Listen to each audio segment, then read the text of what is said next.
Hey, welcome to Hashtag with Navigozi Chwanuka. This is a place where we help you unravel social constructs, discuss self-development in line with mental health, emotional well-being, and everything in between that directly or indirectly affects us in the millennial world around us.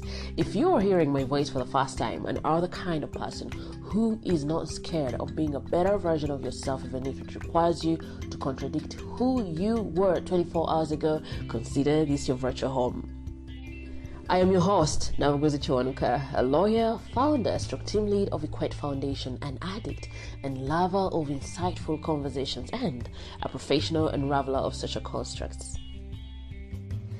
In this episode, the hilarious and vibrant Kirungi Brendalynn graced us with her presence. She is a storyteller, MC, and a coach noticeably inclined to advocating for authenticity. Kirungi is one of the people who rock the boats that need to be rocked. She is equally not scared when it comes to shaking tables that need to be shaken. In this conversation, she emphasized how crucial it is to cultivate deeper self when it comes to journeying to authenticity, and I cannot wait for you to hear all the gems that she came with. Kirungi, welcome to Hashtag with Navigozi Chwanuka. You've helped me. The Muganda in me has come away from Kirungi. You're not able to say it, right? Kirungi. Yeah, lovely. Real Mutoro. I'm going to get you a Mutoro husband. But those ones, they said they tell me, hey, but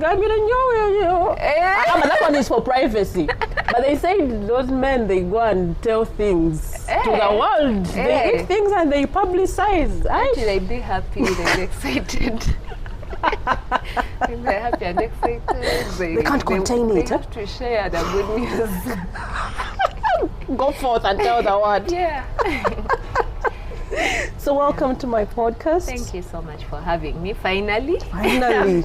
I've been waiting for when my turn will come. I'm seeing all my friends have been here. I'm like, when are they calling me? But I had called you. You had. I didn't understand then. I was like, by then I didn't know that Hashtag with Navigozi was like, the place to be at, the podcast to be on. So now I know. I'm like, for the past 2 years I've been waiting. Again. I've been waiting. I'm like, I have to just wait. And she calls me again. I can't go back and ask, like, how do people get to the podcast? Yeah. Help the listeners understand who Kirungi is. Okay, my name is Kirungi Brendalynn Aboki. I am a storyteller, MC, and coach. What else? When you talk about yourself as a coach, what are we looking at? I really love to spread the gospel of authenticity, self-awareness, self-growth, self-development. I think with coaching, it's really just supporting other people sort of also grow in their personal development. I haven't commercialized the coaching yet. For now, I just share as much of the information I have. I sort of try to understand what people need to do to get better, to be better, and I share with them. What I've commercialized is the emceeing. One of these days, I'm going to ask for a ticket to the wedding so that I see. Maybe I'm not getting married now. I need a ticket to people's weddings. The thing is, weddings have been the most common because of the lockdown for 2 years. Yeah. But I think now that the economy is going to open up and events are going to open up, then there will be more opportunities for MCs to be invited to, to work at an event where other people can attend, and it's not just a wedding. So weddings have been really, really happening for the past 2 years because of the whole lockdown, COVID situation. And let's talk about the storyteller that you are. How did you get to that space? I think the idea of saying I'm a storyteller really just came from a place where I felt that we put ourselves in boxes with all these titles and identities, and yet people tell you have to have a title. What do you do? Who you are? And you're like, can't I just love to tell stories, love to write, love to do this, love to do that? And people are like, no, you can't. So I sat down and I said, okay, at the end of the day, everything is a story, or whether you're writing, whether you're speaking, whether our entire lives are made up of stories. Yeah. You know, history is made up of stories. So I guess then I'm going to have to call myself a storyteller. So from a very young age, of course, you love to talk, you love to tell stories. I love mimicking people. Like I'm at home, they'll always know that I'm the best person to mimic anyone. So tell us how this person does that. Oh, Took really? it on to high school. I would be the one mimicking teachers. I don't Weren't you know if it's a punished? gift. Yeah, one time they phoned me. It was just once. The teacher phoned me once, and he was in shock. The very teacher that you mimicked. Yeah, and the Ouch. students just kept laughing and laughing. I'm thinking, They weren't why are they alerting you? No, they were laughing because it was so funny. You know, for you at the front of the class, you're mimicking the teacher. The teacher is on the door like this, looking at you like, go on. I think Oh my he just shook his head and he said, go back and sit. Oh, you weren't punished. I wasn't, but yeah. And I used to love writing. I've written stories since primary. Whoa. My mom used to buy How me. did you come to that place of feeling like I can write stories? Yeah, that's actually what I was going to tell you. Yeah. That, my mom started buying me diaries, empty books at a young age, like at the age of 8. Recently, I was thinking about it, and they said I think she must have done it because she was looking for a solution to maybe how to manage my energies or something. Keep As you very quiet. stubborn, as very my emotions were out there. I think I really, as a child, you don't know how to control your emotions anymore. Yeah. The extreme emotions. When you're happy, when you're sad, you're sad. When you're angry, and all that stuff. So she started buying. I think someone advised her. When I think about it, I'm like, I think someone advised her to buy me books. So she started buying me books every time. Like she buys me a new book. And somehow you start writing in the book. You write your emotions down. You write how you feel. And with time, I started writing even the things I'm imagining in my mind, the stories, Yeah. fiction.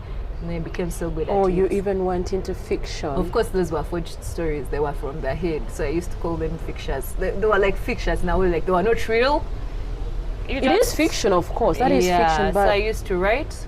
Then Wow. in O level, that's when I really knew I was so good because I used to keep being the best in like English and composition writing. And then I didn't even know. By the time I joined Facebook, I think I joined Facebook like in 2007 or 8 when I was in S1. 2007. Yeah. It was already existent? Yes. I thought it was. started like, oh wait, they started in was. 2004. Yeah, they did. Actually, even in primary, I knew about Facebook because I used to Hey. have computers. Wow. And this uncle of mine was in Rwanda by then, sent me an email inviting me to join Facebook. I'm thinking, what's this? But it's until I went to O level Wow. and I was doing computer. I used to do computer classes, so you go to the computer lab, then I joined. So when I joined, for me, it was more of a platform to write more of these stories I used You to were write. already you started right away.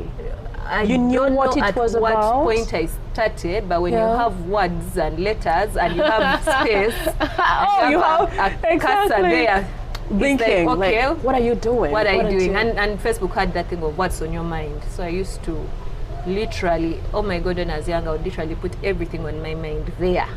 Like what's on my mind? Oh, this, that. At least now that you're older, you realize you don't really have to put everything on your mind on, on social media. But when you're younger, you don't know that. So I said I didn't even know at what point the following increased. I think I noticed at uni that actually have quite a following, people who come to read my stories and stuff. Wow. And then that's how it started. And then with all this, you having plain books, writing, write, winning the composition writing. examinations. Yeah. What did you want to be while growing up in that moment, or even To be after? honest, growing up, I really just the idea of what I wanted to be was programmed, was conditioned. It was based on what I would hear my parents thought was good, or people around. You know, when you're a kid, people say, "Oh, you're going to be a doctor." Then you say, "Yeah, I'm going to be." Oh, a you say, doctor." "Yeah." Yeah, you're like, "Yeah, I'm going to be a You don't doctor." ask. At that time, because Yeah. you're looking at, you see, every thought, every mindset, every belief that you have, when you're growing up, is formed through the people around you, That's right. the environment around you, your attachment figures, your parents. So if your parents think being a doctor is a good thing, as a child, you'll say, I think it's good to be a doctor. If your parents think being a lawyer is a good thing, as a child, that is what you take as a good thing. And of course, at that time when we were growing up, the government was also really emphasizing sciences, encouraging parents to make How they were saying Sciences were good if you're a girl and stuff. So basically you grow up in this whole environment where there are specific professions now that are trending. I think in our parents' time it was teaching. If you were a teacher, you were a big person, you were this, you were that, you were even in every village they were coming out from a colonial setting. Exactly. So, yeah. And now they come to our generation where now the next big deal is you're either a doctor, an engineer, or a lawyer. If you're not any of those three, you're a loser. You're a loser. So every child around the 90s, okay, not every child, but at least a big percentage, grew up choosing one of those three professions: doctor, engineer, lawyer. So for me, I had a big sister, and they used to tell her, you're going to be a doctor. She's called Bridget, and me and my young sister Belle, we were like, oh, so we're also going to be doctors. And I had an uncle who was a doctor at that point. Wow. So yeah, you kind of grow up thinking, I'll be a doctor. At that point, you're not really thinking about these other things, but you're talented. You love to dance, you're leading here, you're in a club here, you're doing this, but you're not thinking about it as something that you can do as a profession. As something, yes, you're not thinking about it that way. You're at that point in your mind, I want to be a doctor. By the time I finished S4, by then the whole idea of computers and being a programmer had started, software engineering and all that stuff. So I said, oh, I'm going to do software engineering. When was that? Changed around S3, S4. I'd never heard of those terms. Okay, me as a computer student, but also at that time I had so I had a brother-in-law. My sister is dated a boyfriend from high school. So the boyfriend, now husband, did software engineering. So at that point I'm like, yeah, I want to be a programmer. I want to work with computer. I loved computers so much. So then I go to A level. I do PM French because I know I'm going to do software engineering and stuff. Then yeah, I think I've told this story a number of times. When it was time to apply for software engineering, in my mind I also knew that I was getting married at 23. Because at the age of 23, I was like, at 23, 24, I have to get married. So I looked at the course. How did you come to that place? Because my mom used to tell us about her story, how old she was when she got married. And she used to say, I was 24 when I got married and stuff. And so when you're a child, you listen to the story and you want that. You want to get married at 24. Or in your mind, you think 24 is the ideal age. Like at that age, that's when you get married. So for me, at that point, I'm thinking, I'm supposed to get married at 24. Wow. If I do a course of 4 years, how will I get married? What? I know it was very silly. I don't even know. No, it's not how like you really pointed it out for me or us who are listening to your story. How powerful it is, the conversations or information passed on by the people we stay with in the home. The attachment figures. The people, because my mother didn't even talk about her age. She was the things that she talked about are totally different. Because again, different experiences, different stories. So for her, she used to tell us about her wedding day. And she told us how I was so beautiful as the first woman in the world. Like, she would tell this story in a way where you feel like, so oh vain. my God, this is what I want. She's like, I looked so nice. My gown was from over Auntie Who, and this and like she basically the way she tell her story, you'd sit and say, this is what I want. I also want it. So. And I guess she also didn't know the impact of that story on my thinking, because I never shared with anyone. These were my thoughts internally. I'm like, I'm getting married at 24 like my mom. Oh, so it's not that it was all your sisters that took that on? It was just you? Well, I don't know their experience. Maybe they didn't share, but for me that was it. So I look at this course, I'm like, no, I need to get a course that's 3 years. So that you're in time for marriage. So that I'm in time for marriage. Oh my goodness, that's so funny. So I ended up doing quantitative economics at my career because it was 3 years. Then I reached there and there was a lot of math. I'm like, this is not what I wanted. So I tried to tell like all my plans are not working out. I'm like, now do I do? I tried to tell my mom, let me drop out and start again and do. And now at that point, I'm starting to understand what I want. So I'm telling her I want to do mass comm or music, dance, and drama. Was the marriage beat away? And to that one now it's going to happen after school, like after I finished. I didn't even know by that time that for you to get married, you needed first find a man. Yeah, I thought it's just They just when the age comes, that's the time. That's it. You get married. I didn't know the process. I'm like, yeah. So I told my mom, let me go and do my music, dance, and drama, or mass comm. Like this. Now at that point, I'm starting to realize I love these things. This is not really what I love.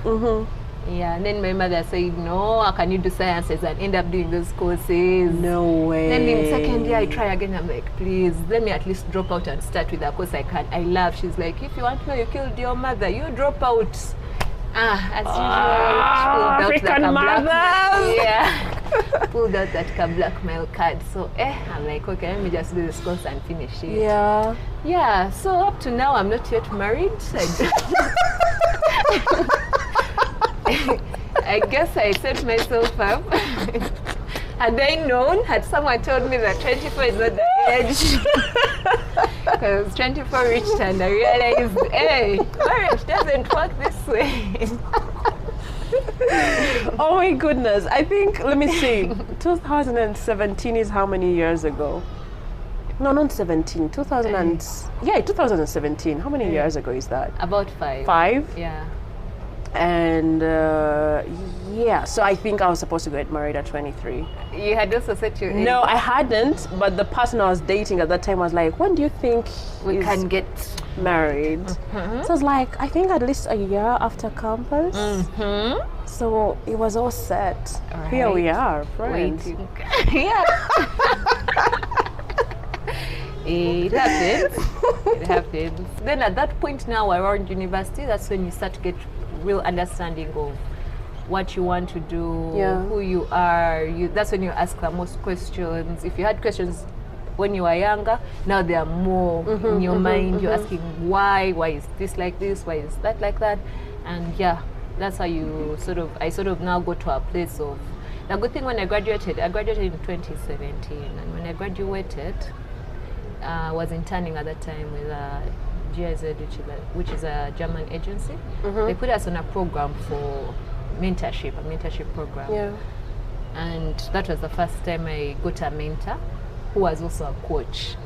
And I think for me, that is, she's called Dr. Nora Boy, and that was the start of really going down this journey of self-awareness, knowing what you want, understanding who you are, what works for you, what doesn't. Yeah, and I've been on that journey since up to now. Yesterday I told someone that self-awareness is like a game. Any game you're playing on your phone has levels, unending levels. Yeah. Each level has its own challenges.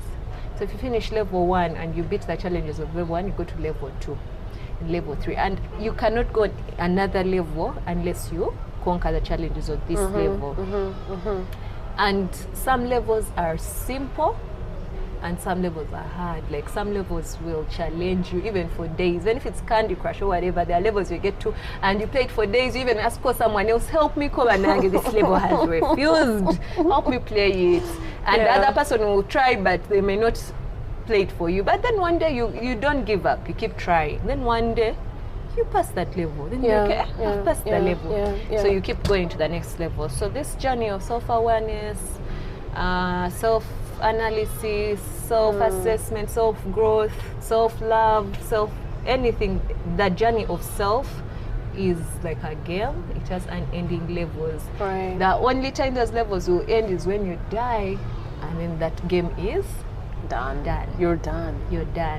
So a lot of people, and even me when I was younger, I used to be like, but I've grown, I've learned this, I know this. Why am I still going through certain things? I hadn't understood that this self-awareness journey, self-love, the journey of self is continuous. You just get better and get on a different level.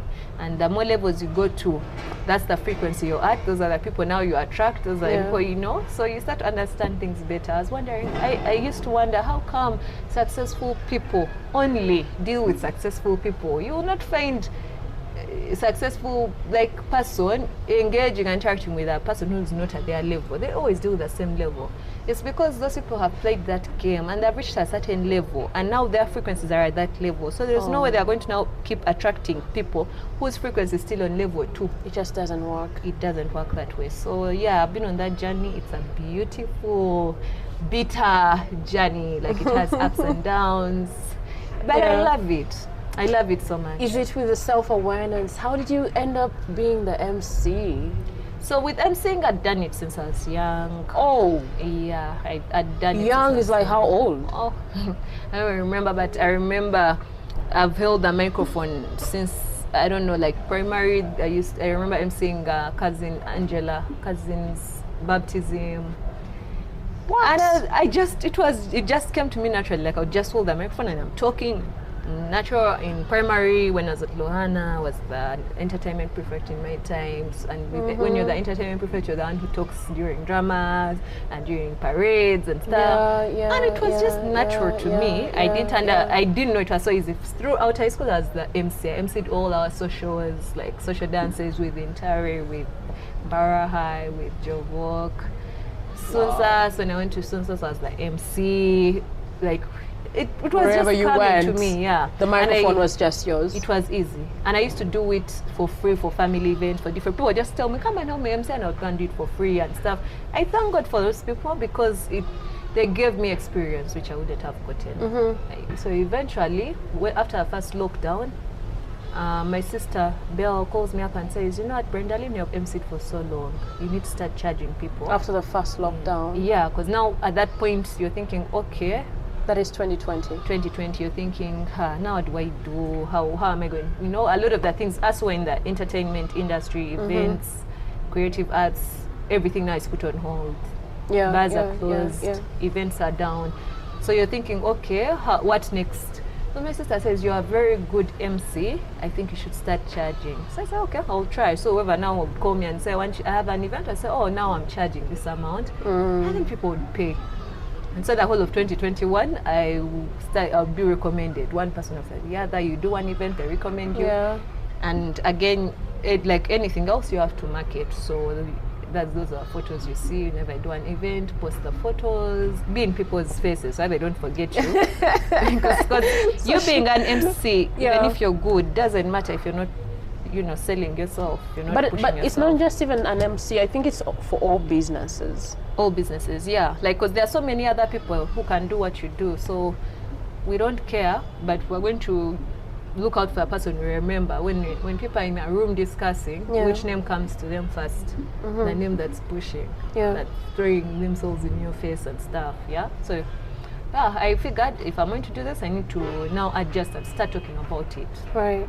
So that's why I post a lot about the emceeing and stuff. And I find it interesting because you love what you're doing, you love to talk, you love to be on a microphone. Someone said and you're managing your time. Someone say that when you love what you do, it's not even a job at all. Yeah. Like, it's very easy for you. It's easier. It's like hearing you talking about how you were doing it from primary, like, what? Yeah, I'd always done it. But also with time, with the more self-awareness I got with astrology, I started realizing that everyone has a special gift. Everyone is talented in a way, and everyone has a gift that's connected to your energy center.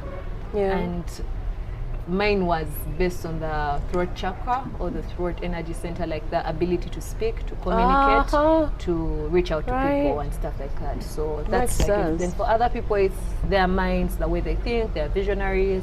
For some people, it's their hands or whatever.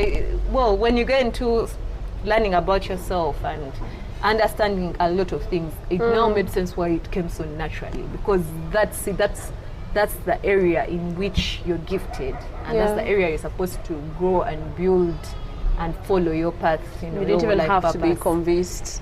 Yeah. But then now you talked about how you were very much inclined towards the arts and how you wanted to do MDD at some point. What was it like in that moment when you couldn't pursue it? And you were tied in the science field? I think at that point, all I wanted was a way out of the whole quantitative economics course I was doing at that point, because you just feel stuck. You feel like you're forcing yourself to do. Again, when my mom said, "Oh, how can you do that?" Like every time, the beauty about me is every time I talk to my parents, I would also approach them with empathy because I'd understand where they're coming from. So sometimes I would not want to be so hard on them. Like I don't even encourage kids to go like, "No, if you don't allow me to do this, my right." My right. No, really, because you're dealing with expectations, managing other people's expectations. In this case, your parents, they have expectations, they have dreams for you, they have experiences, things that have also gone through. So you want to just find a middle ground. So at that point, when I'm trying to have these conversations, I'm not saying this is how it should be, my way or the highway. I'm sort of really just trying to have a conversation with my mom that this thing is really not, it's not what I want to do. Can't I do this? And then your parent says, no, you can't, you did sciences, then you go back, you think about it, you're like, anyway, it's true, I did sciences. And you also know that, you ask yourself, can I do it, can I not?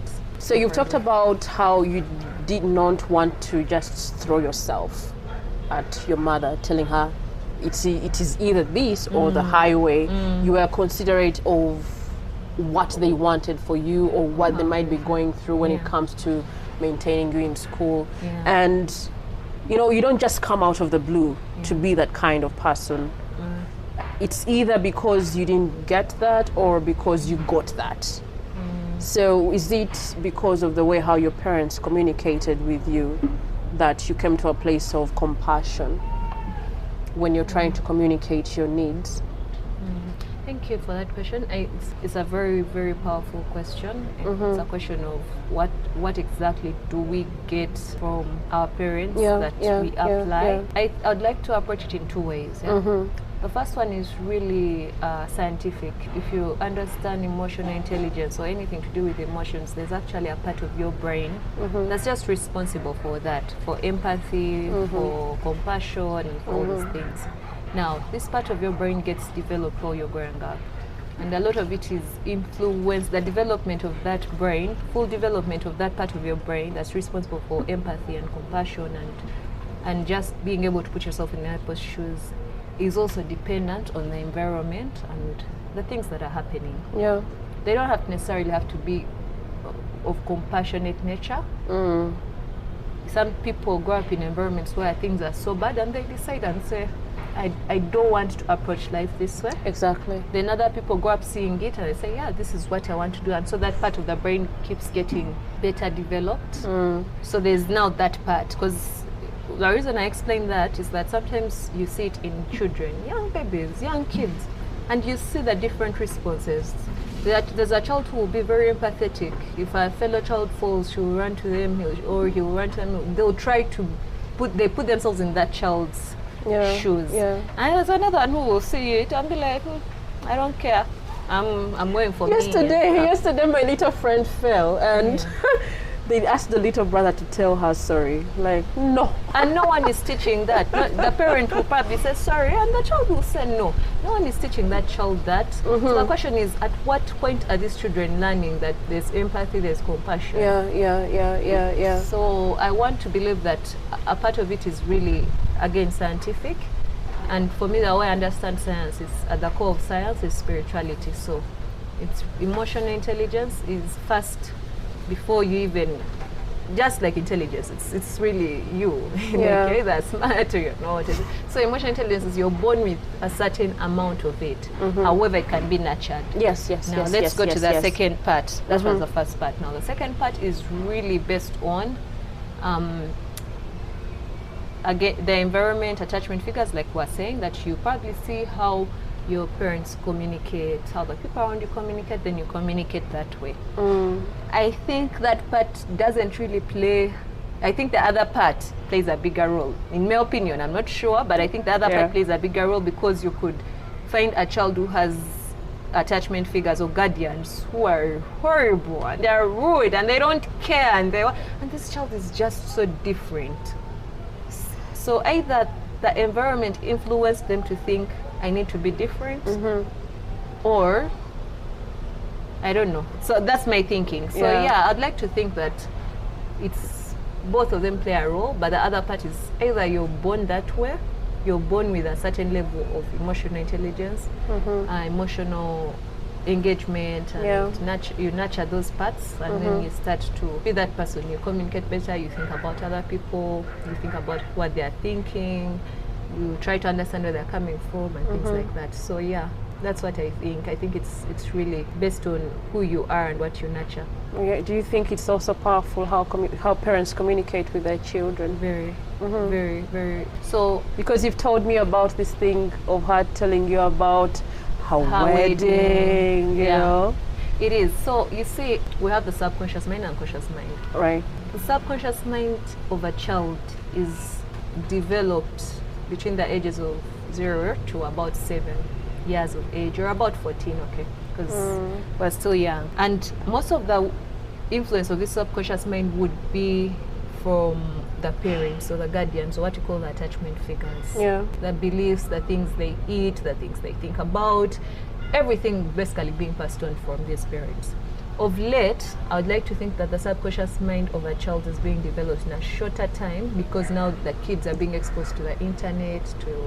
At a very young age, the child can go to YouTube, can go to Google, can go. So it's no longer just the parents or the guardians or the environment influencing your child's subconscious mind. You also now have a virtual guardian, a virtual attachment figure. So what happens is, whatever emotions the child goes through at that age, whatever information they get, whatever belief systems they get, is really just from the guardians, the parents, and now the internet and the environment. So yes, a lot of the times the way parents deal with their children during that age of, you know, subconscious mind development, personal development, childhood development, is very, very key in how the child responds while they're adults, how they manage their emotions. A lot of the things that affect them play out in their adulthood. So it's very true. It's possible that also when my mom approaches me when I'm having this conversation, my mom, she asks leading questions. She makes you feel listened to. She suggests. She suggests. So maybe also that enables me to know that she's not fighting me. We are trying to find a solution. So she says, how can you do sciences and then end up doing this? So you're now the one answering. She's not saying no. You have to do this. You're also finding the answer. So you're now also saying, I did sciences. It's true. So in any case, you sort of understand the role you play in why you've ended up. It's like, okay, if you wanted to do the other courses, you maybe should have done arts, that you did sciences. So she has a point. Right. So it's all these things. I don't think there's a straight answer for any of those things. I think everything is a process in a way. Like, and it's also subjective. Okay. It's a thing that someone experiences. Like, one, it might be that they saw something different and they wanted to be the opposite, and others it might be both. Some other person might be because they saw that growing up, and that's because what they're used to. Exactly. I've seen people who don't drink alcohol, and then you ask them, why don't you drink alcohol, and they say, well, I grew up with a father who drinks. I don't think I made up my mind at a young age, and this is a very young child deciding that if my father drinks and this is what he does, this is how he behaves, I am never going to drink. And this child will never, because they have set that in their subconscious mind. They have set that belief. It's now part of them. I've seen a couple of those. They're like, I don't want to drink because my father was abusive. Or someone will say, I can never beat a woman, and it's because they witnessed it. But guess what? There are people also doing it because they witnessed it. That is what they know. So they know that's the norm. You come back drunk, teach that woman a lesson. It's a process. It's a process. I can't say there's one answer for how a child behaves. A lot of factors come into play when it comes to how empathetic a child is, how compassionate, how kind.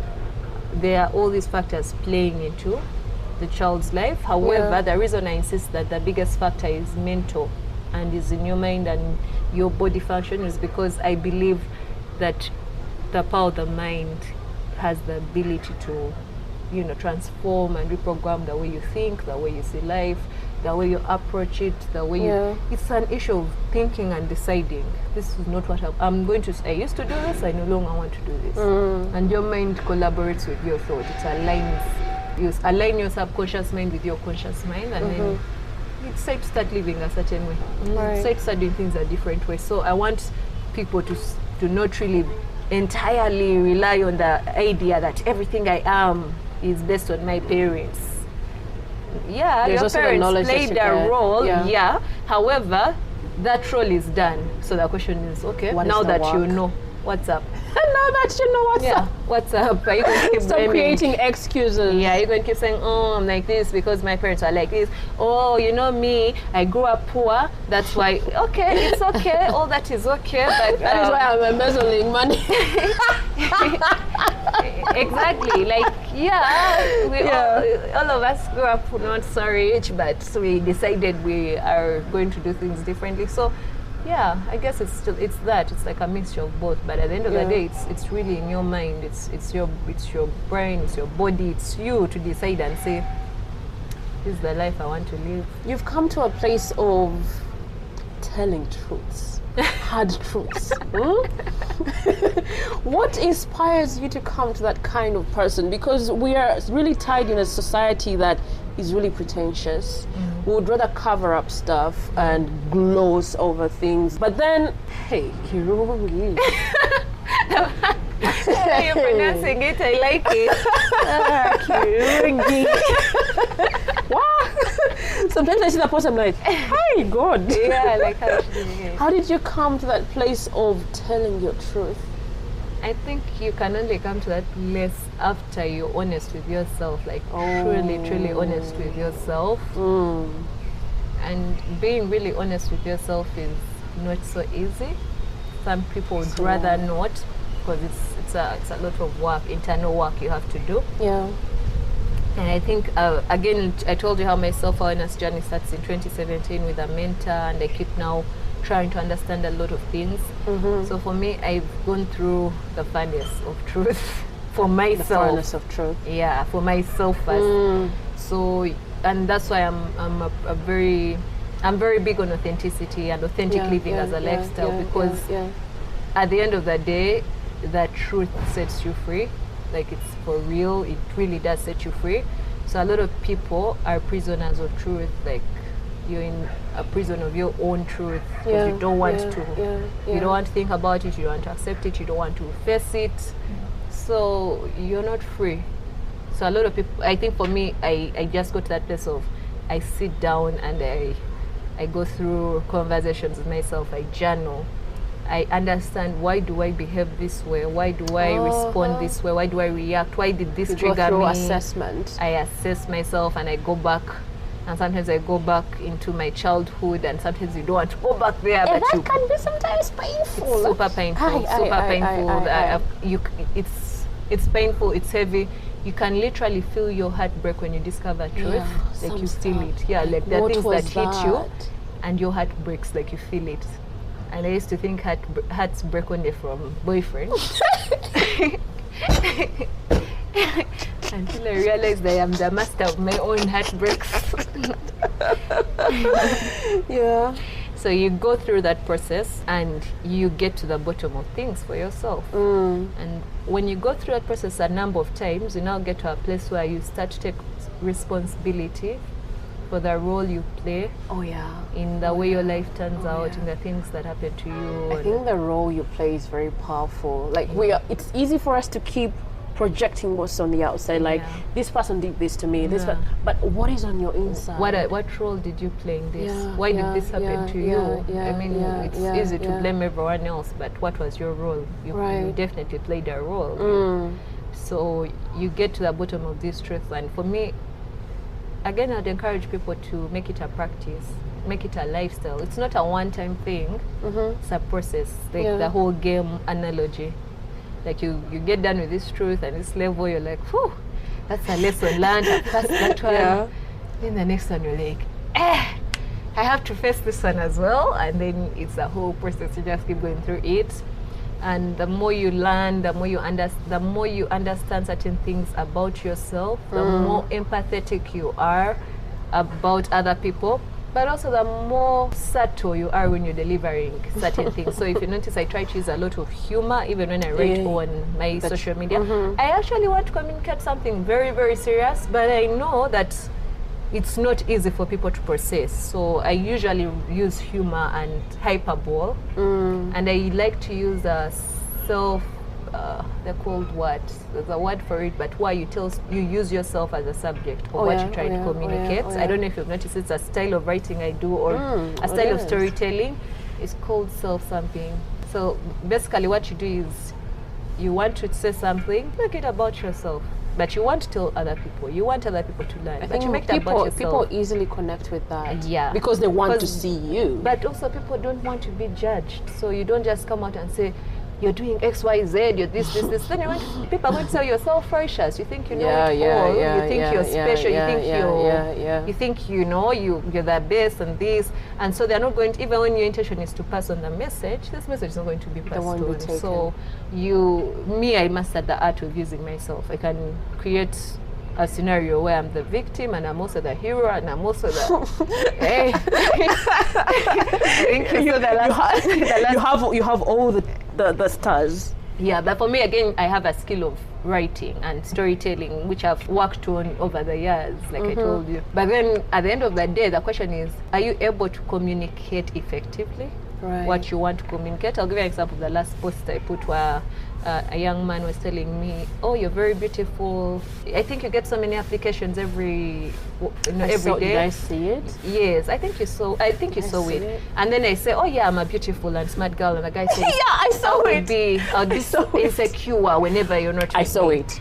So at that point, I recognize the learning moment.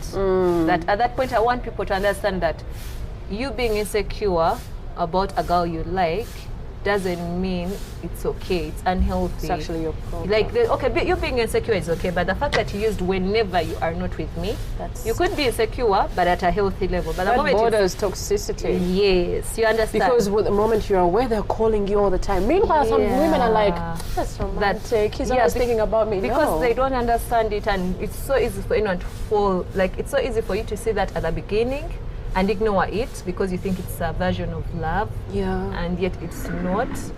So now I want to tell people that this is not healthy, but I know that people are going to feel judged and defensive and blah blah blah.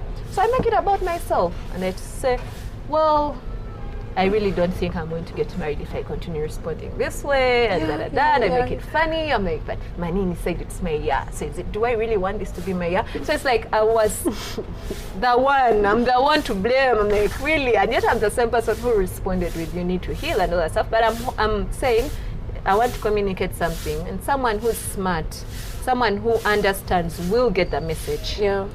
Again, my journey of self-awareness has brought me to understanding another place. So when the Bible says they have eyes but they cannot see and they have ears but they cannot hear, I never used to understand that verse. For a long time I never understood it. Again, for a long time I never understood why Jesus used so many parables. I used to be like, why did you have to complicate? Just communicate all these things for people. Again, I never understood why our ancestors used myths and proverbs and all that stuff. Until I got to a certain level of self-awareness or a level of understanding a lot of things, that I realized why they did that. Because you coming out with all your truths and everything that you know to people who are not ready to receive it, they will never understand it. They'll never understand it. So what these people did, our ancestors, Jesus and the likes, or all knowledgeable people, is package information in a way that you have to be ready to take it in, to understand it. And process by process. Yes, and if you're not ready, for instance, when Jesus would tell those parables, and there were crowds listening, the ones who were in a certain place, at a certain level of awareness, would understand what they're trying to tell them. Then the others who are not would listen to a story. It was a story, it was funny. Hey, the prodigal son came back. Laughter, what? It's just a story. So now you get to that point, and when you're at a certain, when you're just starting to be self-aware, you're so eager to tell the world what you know, to tell them, no, this is how things are. Until you get to a certain level, I understand. Oh, those are the seeds Jesus talked about that are being thrown on the roadside. Some will fall on hard rock. Yes, they are falling on hard rocks. They are what? You're supposed to throw the seeds on fertile soil. You're here. Because you know you're excited. You think now you're above everyone else. And again, I experienced something that at some point when I used to talk to some people, someone told me, you know, Lynn, you talk in a condescending way. You talk like you have intellectual superiority over other people. And for me, that shocked me. I'm like, wait, what? Now, at that point, I could have been maybe offended. But I went back and tried to reflect. Because it hit me, triggered me. It's like, do I even kept asking everyone, do I talk in a condescending way? And then telling me, that one was this, no, you're getting all these different. But I went back and I said, why would someone feel this way when we are just having normal conversations? And so I reflected about it, and then I realized that you don't just go around saying what you think you know because you know it. You want people to understand. You want to communicate effectively. So you want to be as empathetic as possible. And also be smart, like be intelligent, be wise, understand that so and so is in a certain place. They will not understand what you're trying to say. So instead of you getting offended, take it as a learning lesson. It's true. If people are not ready to receive information, then that's how they're going to look at you. You're going to look at you as someone who wants to have intellectual superiority. I'd never heard of that word. Of those words, I had them then. I'm like, wait, there's something like that. Intellectual superiority, what's that? Now I used to think that whenever I'm talking, everyone is understanding. We're understanding each other.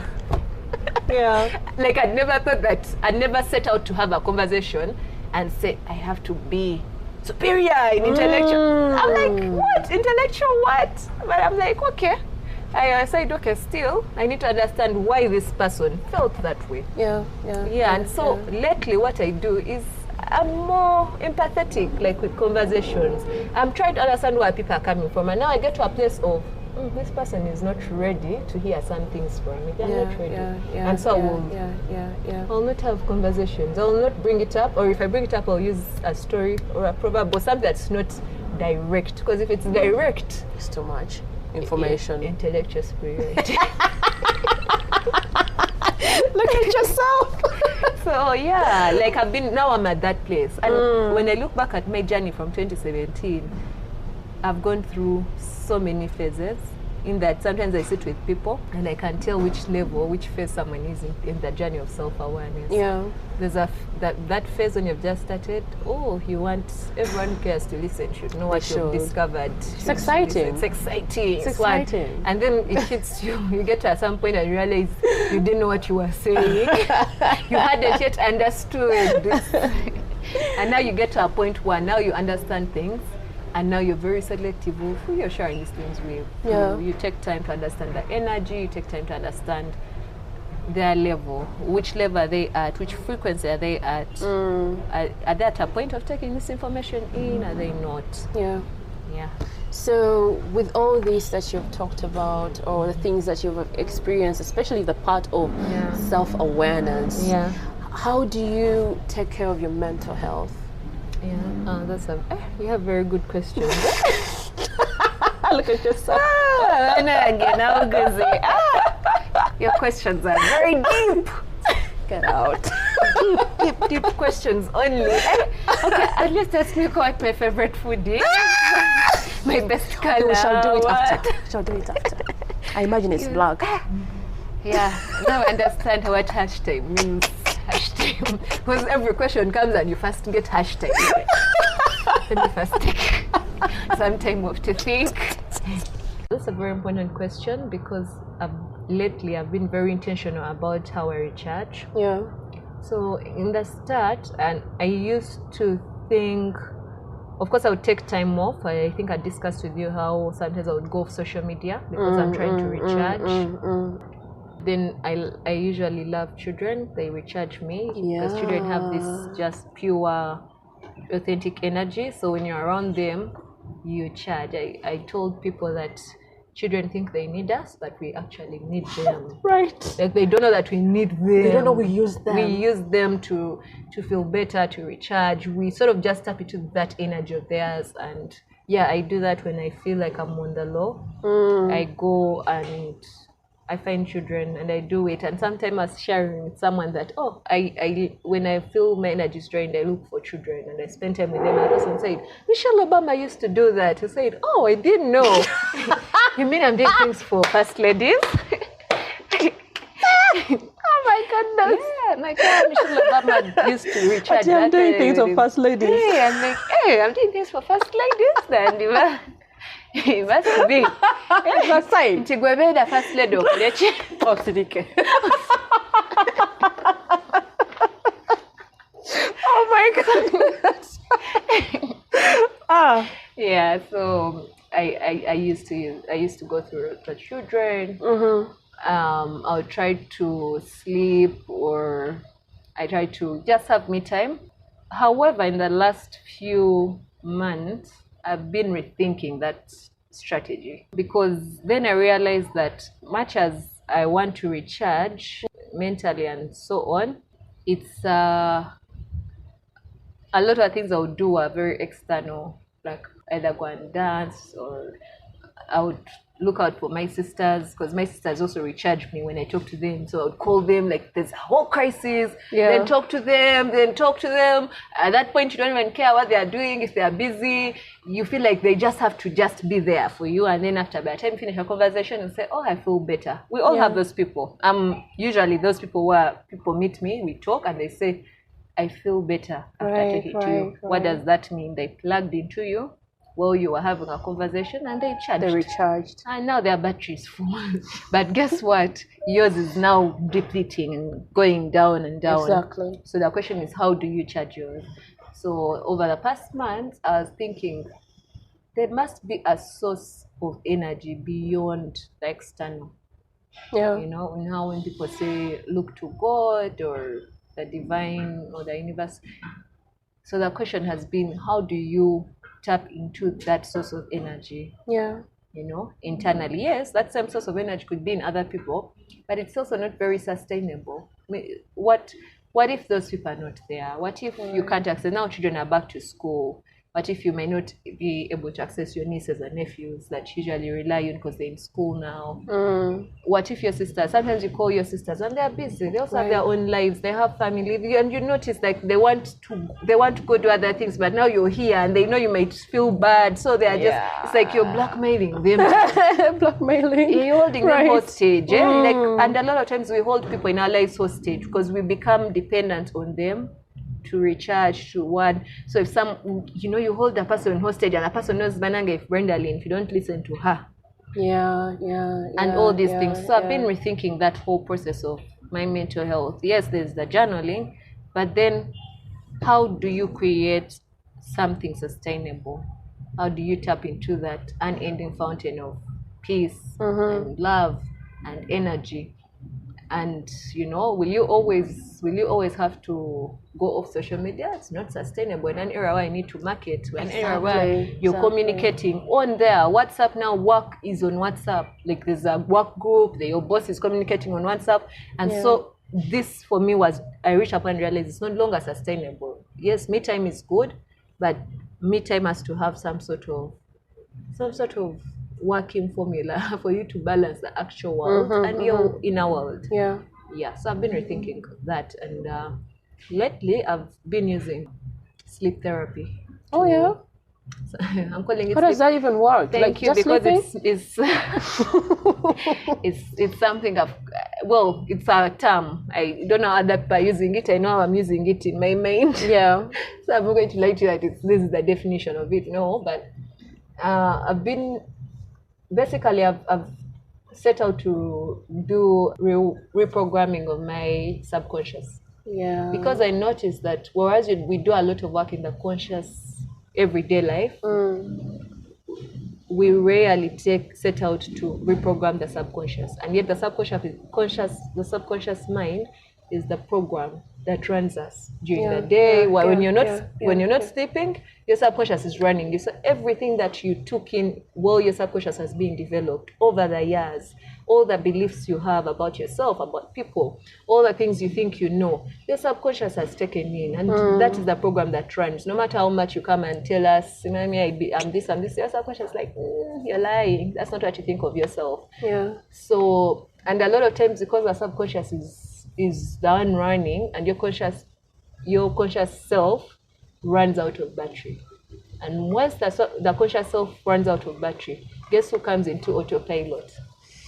The subconscious. The things that you're pushing away and all that stuff. And that's why you realize that when your battery is low, you get a breakdown. When your battery is low, that's when you think of all the bad things that have happened in your life, things that have hurt you. That's when depression kicks in. That's when all these things that are affecting you mentally, what we are calling mental breakdowns or emotional breakdowns. Yes, or emotional. They come into play when your self-conscious, like the conscious mind battery is depleted. So for me, I've just been trying to rewire and reprogram my subconscious mind, and I've been listening to a few books to help me understand it. And in one of the books by Neville Goddard, he talks about how there are two ways to get to a subconscious mind.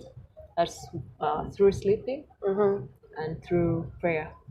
Sleeping and prayer. Yeah, but even with prayer, the way he explains it is you have to be, for it to work, for a prayer to work, you have to be in a state of sleep, which was for me a new thing, you know. A state of sleep? Yeah, I'll is that like peace? So silence? It's more of, you have to be in a place where the subconscious is the one operating. So you praying in your conscious mind might not really work if your subconscious is not aligned. If your subconscious thinks, you're saying all those things, but you don't believe them. Yeah, you're praying for all those things, but you really don't believe in it. And so all that plays into the subconscious talk. Yeah. The talk that you have subconsciously, maybe through jokes, through whatever you're trying to. There are things you subconsciously think and believe about yourself. Yeah. That even if you come on outside and say, I'm going to build a house like this. Then in your mind, you're like,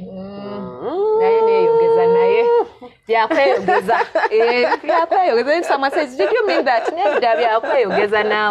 Yeah. Ochimani, you know, that kind of thing. So, and for me, that was eye-opening, that we carelessly go to sleep, and yet sleep is out of subconscious. So we sleep angry, we sleep stressed, we sleep, thinking about worst-case scenarios, and then guess what? Because now we are sleeping with all these things, the subconscious downloads your entire day, and then plays it out in your life every day. Then for you wonder, I work so hard that I don't find money. Why? It's because you have given the subconscious a lot of thoughts and a lot of things, and the subconscious is like, but this is what you tell me. This is how we've been thinking for a long time. So why are we? I don't know why we are lying about what you want and what you desire and stuff. So the moment there's no alignment between your conscious and subconscious mind, then you're living in imbalance, in misalignment. Every day you wake up and you feel like, I do everything right, but something is not okay. I'm still not there. There's something missing. Those are statements we hear in mental health. That I'm okay. I have everything I need. I've never lacked, but I don't feel like I'm happy. I feel like there's something missing in my life, and so on and so forth. Those are different things you'll hear. And so for me, I've set out on a journey to intentionally rewire and reprogram my subconscious mind. Right. And it's very intentional. I no longer participate in self-talk that's negative, even if it's in a joking way. Yeah. I'm very conscious of the way I talk about money. Because the subconscious mind is exactly what you attract, not the conscious mind. You can dress how you can do all the makeup. That is driving me to this. What is that thing called? Power of attraction. Yeah. What is that thing called? Something attraction. Yeah, a lot of people have come up to talk about attraction and how you are what you attract and what you think is what you become and all those things. But I feel like for so long I had not internalized and understood the impact of what you think of your subconscious mind on who you become or what you become. So it applies everywhere. You know, your subconscious mind has a different version of what love is for you based on how you grew up or how you internalized it while it was developing. And then you think you understand what love is because now you've read books, because you've watched movies, or because you know this, so you think you understand it, but you don't attract the kind of relationship you want. Why? Because no matter how exposed and how much you think you know that this is what I want, this is how it should be, your subconscious mind has a different version. It's not aligned. So you keep attracting certain people in your life, you keep attracting certain things, and it's a cycle. You stay in that cycle. Right. You stay in that cycle. Same for poverty and success. It's like there are people who, no matter how hard they work, no matter what they do, there's no breakthrough. It's the same thing that happens over and over again. The question is, what is it that attracts this cycle to you, or this pattern that you need to work on? So a lot of this is not in the day mind, the mind that you have when you're awake, but it's really in your subconscious. It's in your subconscious that you need to go and reprogram. So I feel that would create a sustainable way to maintain your energies and your mental health, keep it in a certain way. I don't know how they measure mental health, if it's good or bad, but keep it in a place you desire. Keep it in a place you desire. So as these days, I've even decided I'm no longer wishing people things they don't want on their birthdays. If your birthday comes, my wish for you is that I tell you, may you get the life you desire. Everyone I've wished a birthday since January, that's the one wish I'm giving them. Because I realize that things we solve, I wish you blessings, and all things, yes, they work. But if that person doesn't desire those things, if it's not in their subconscious mind, then you've wasted those blessings. So now I tell people, may you get the life you desire. And then the question to you now will be, what do I desire? What do I desire? Then you deal with that. Because I'm like, happy birthday. May you get the life you desire. Because you deserve the life you desire. That's the truth. You deserve the life you desire. So for me, that scares me when I think about it. That I deserve the life I desire. It makes me rethink. So some of the practices I've been doing, one, I've also gotten to a place of understanding prayer in a deeper way. A lot of these things also work. You attract what you desire when you're in a state of gratefulness. Because your subconscious now feels that you're happy, you're content, you want more. That's why the Bible says, to those that have, more shall be added unto them, or given to them. And those who don't have, it shall be taken away. And that's really about your mind, your subconscious mind. Right. So I'm working on that. So next sleep therapy is really, I'm at a point of sleep is not just sleep for me. I'm very, very intentional about what I'm thinking about, what I'm picturing, what I'm desiring, what I'm watching, what I'm listening to before I sleep. I told the subconscious mind, my friend, it is a war. 2022, we are fighting this war, and I'm going to win. I'm going to reprogram you, and we are going to get aligned, and we are going to get the life we desire. No more. I used to take sleeping for granted. I used to do that thing where when I'm stressed, I say, let me sleep. I'll wake up feeling better. No, you're telling the subconscious mind that you're so stressed, you don't like your life, adulting is hard. You're giving the subconscious mind all this information. And so guess what? And there's a lot of that on social media. And when you wake up, that's what you're going to manifest in your waking life. Because the conscious mind is your waking life. That's what you're going to manifest. So now I'm even very particular things I'm reading. Like I'm scrolling on social, and there are people who are always in a victim mentality, always complaining. I scroll past it. I don't want to know. I don't want to read. I'm telling you now, the war I'm fighting this year, you shall see in the deeds. They say they shall be known. The Bible says they shall be known by their deeds. So I'm at that point of, I'm going to create a sustainable way to keep aligned and balanced and keep my energy, because I know that people need my energy to be aligned. A lot of people benefit from me being aligned and being balanced. And when I'm in a place of misalignment and imbalance, I also have the same amount of power to make everyone else feel that way. Yeah. So I'm at that place really. Yeah. Praying and sleep therapy, because those are the two ways to reprogram your subconscious mind. So for the people that have heard that you're an MC, how do they get in touch? Okay. So I use MC Brendalynn on Instagram, Twitter, Brendalynn Kirungi on Facebook. The good thing also, I try to use the hashtag MC Brendalynn, so I'm sure even if you type it in, you'll get it. Also, I have a number you can use. I don't know if I have to say the number. Okay. 0701-038. You're Ugandan, meanwhile. Yeah. I'd forgotten that we are dealing with international podcasts. Oh my God, apologies to you. Now, Guzi. I just realized, like, oh my God, a Kenyan might call. Yeah. Yeah, so it's +256 77. Oh no, it's +256 701-038 427. That's a number used for work. This year, I've also set out. I told you I'm fighting the war of reprogramming. I've also set out 2 themes.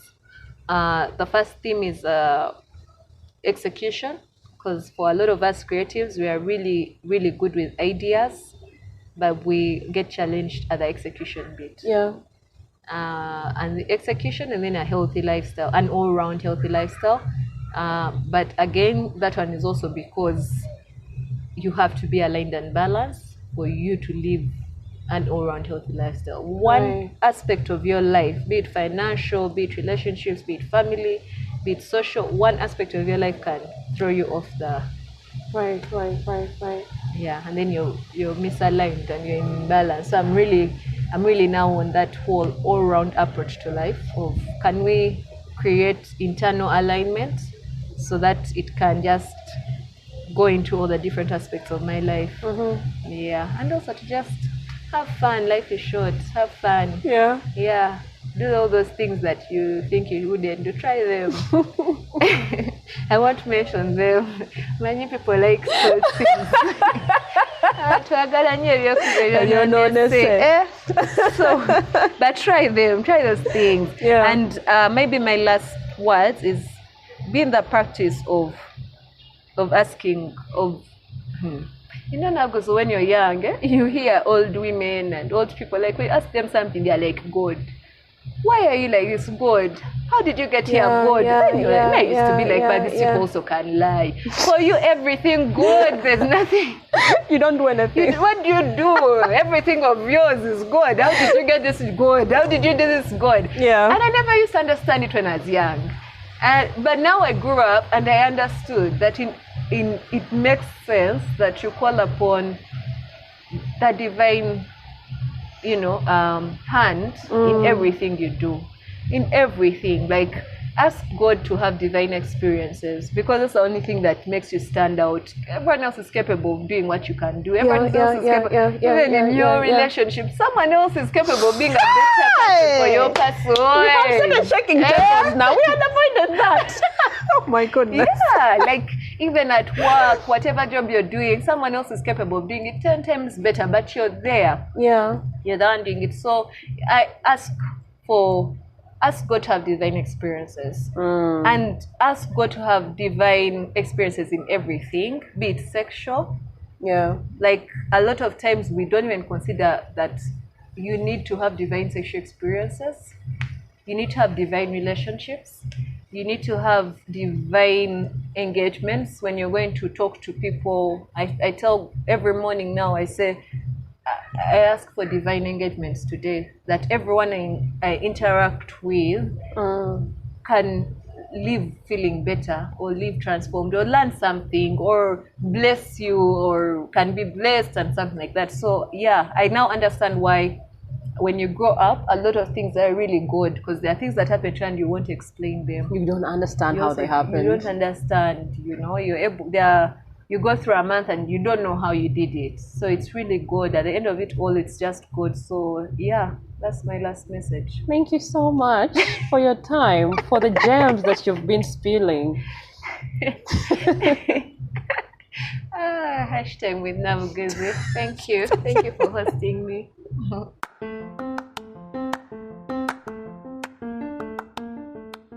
Let us tap into our authenticity. Let us stretch our ability to be emotionally intelligent. I think the bits of emotional intelligence in these conversations are the ones that massaged my spirit. Hey, if you want to kidnap me, start those conversations. I'm not telling you to kidnap me. Hey, do not even think about it. For those that want to connect with Kirungi Brendalynn, do not hesitate to check out her social media accounts, especially those who need her to MC at their events. Thank you for tuning in to another episode of Hashtag with Nabguzi Chwanuka. If you loved what you heard, make sure you subscribe to Hashtag with Nabguzi Chwanuka in your podcast platform of choice and share it with your friends. Let them know, like Kirungi said, that this is the podcast for you to be on. Feel free to share your insights about what connected with you on social media and be sure to tag us. We are at Hashtag with Nabguzi Chwanuka on Facebook and Instagram, and on Twitter our handle is at HTNK Podcast. You can always reach us on our email htnkpodcast@gmail.com. I really look forward to hearing from you. Catch you in the next episode, and until then, be authentic.